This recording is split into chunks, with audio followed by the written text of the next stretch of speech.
Katika masahaba wa Bwana Mtume Muhammad sallallahu alayhi wasallam, yupo sahaba mmoja anaitwa Abdullah ibn Umar ibn al-Khattab radhiyallahu anhu. Ni sahaba mashuhuri sana, ni sahaba aliyemganda Bwana Mtume Muhammad sallallahu alayhi wasallam. Ukitaja jopo la masahaba wakubwa, huwezi kumsahau Abdullah ibn Umar ibn al-Khattab.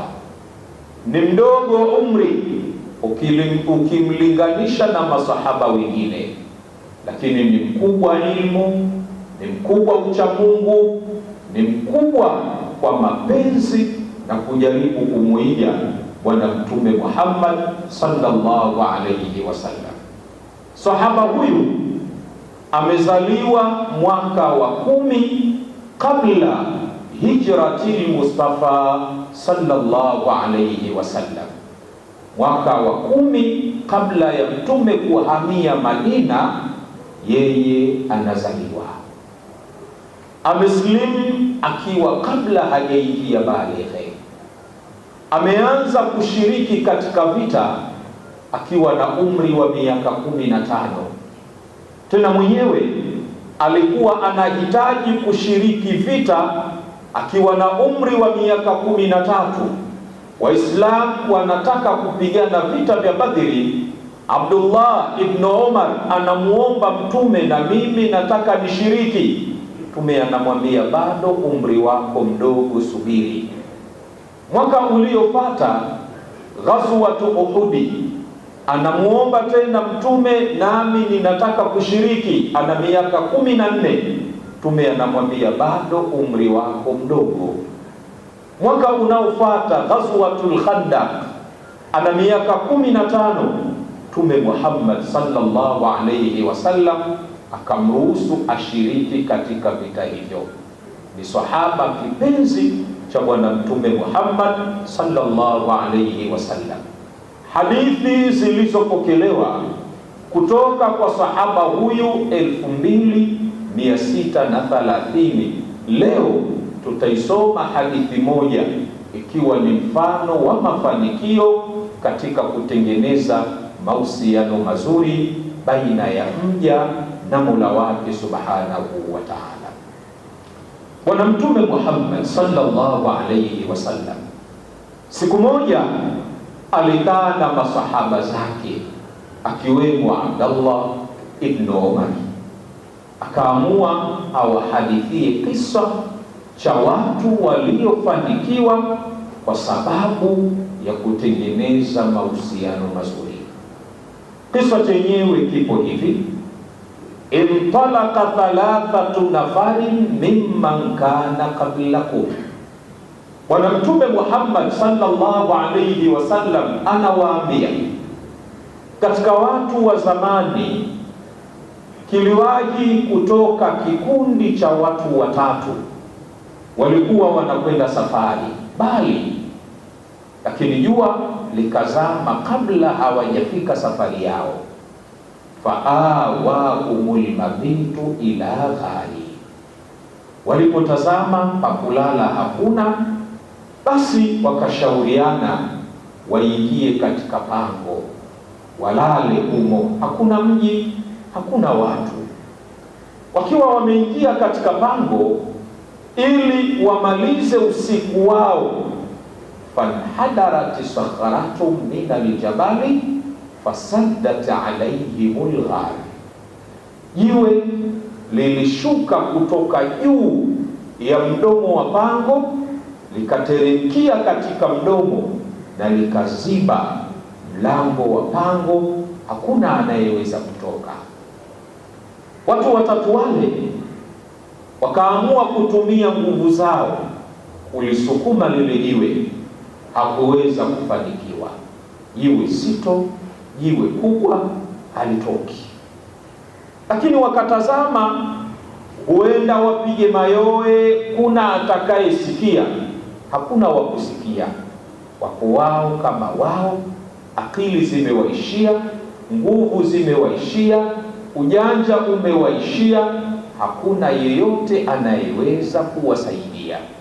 Na ndipo niliposema kwamba mwanadamu awe atakavyokuwa bado haitoshi katika mahitaji yake yote, lazima apate msaada kutoka nje. Hapa msaada wa kibinadamu sasa hakuna. Msaada pekee uliosalia ni msaada wa Mwenyezi Mungu Subhanahu wa Ta'ala. Walikaa wakashauriana, wakasema innahu la yunjikum min hadhihi sakhra illa an tad'u Allah bisalihi a'malikum, kwa hakika hakuna chochote kitakachoweza kuwasaidia kutoka katika pango hili na jiwe hili, ila kila mmoja akumbuke mahusiano yake mema na Mungu, alifanya jambo gani la kumfurahisha Mungu, alafu mumuombe kwa kupitia matendo yenu mema aweze kukusaidia. Wakakubaliana, ni kweli, tukumbuke, kila mmoja avute kumbukumbu nini alifanya kilichomsogeza karibu na mapenzi ya Mungu, akitaje hicho ili aweze kutoka katika pango.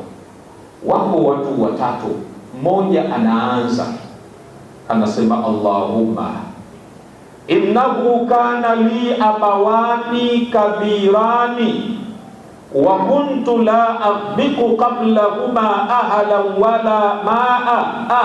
wala mala fanaa bi talabu shajari yawma falam uri alayhima hatta nama. Anamwambia Mwenyezi Mungu, Allahumma, ewe Mola, innahu kana li abawani shaykhani kabirani, nakumbuka nilikuwa nina wazee wangu watu wazima sana, hawajiwezi, mahitaji yao yakawa yanaendeshwa na mimi. Nami katika niliyojiwekea kwa wazee wangu, wa kuntu la aghbiqu qablahuma ahlan wala mala, ilikuwa ni marufuku nyumbani kwangu kuanza kupata chakula yeyote kabla ya wazee wangu, hali mtoto, hali mke, hali yoyote, hata mtumwa wangu, mpaka kwanza wazee wangu wale ndio wanakula watu wengine. Huo ulikuwa ndio utaratibu wa maisha yangu. Lakini ilikwenda fanaa bi talabu shajari yauma, siku moja nikawa nina shida ya miti. Katika kutafuta miti nikaenda mbali sana, falam uri alayhima hatta nama, sikurudi mapema. Niliporudi nikakuta wazazi wangu wameshalala wakiwa hawajala, hali ikiwa ndiyo hiyo. Fahalabtu lahuma ghabuqahuma, nikawaandalia kile chakula chao. Ninakwenda mlangoni, wameshalala na wameshafunga mlango. Sasa nikawa ninajiuliza, nigonge mlango wazazi waamke wale, alafu niwape watoto? Nikakumbuka aliyelala ni baba pamoja na mama, kugonga mlango si adabu. Lakini je, niwapatie chakula watoto wangu? Nikaona hapana, lazima kwanza wale wazazi wangu. Cha kufanya ni nini? Falabitu antadhiru istiqadahuma walqadahu ala yadi hatta barika alfajru, nikaamua kusimama pembezoni mwa mlango wao nikiwa ninasubiri waamke, hali ya kuwa watoto wangu wanalizana, njaa inawauma. Wazazi hawakuamka mpaka ilipochomoza alfajiri, nami nikiwa ninasubiri wao waamke. Walipoamka nikawapa chakula chao, alafu sasa nikawageukia watoto. Allahumma in kuntu fa'altu dhalika ibtigha'a wajhika fafarrij anna ma nahnu fihi min hadhihi sakhara. La kwangu mimi ndiyo hilo nililokuwa ninalifanya. Sasa ikiwa nimeyafanya kwa ajili ya kutaka radhi zako, ninakuomba utuondolee tatizo tulilokuwa nalo.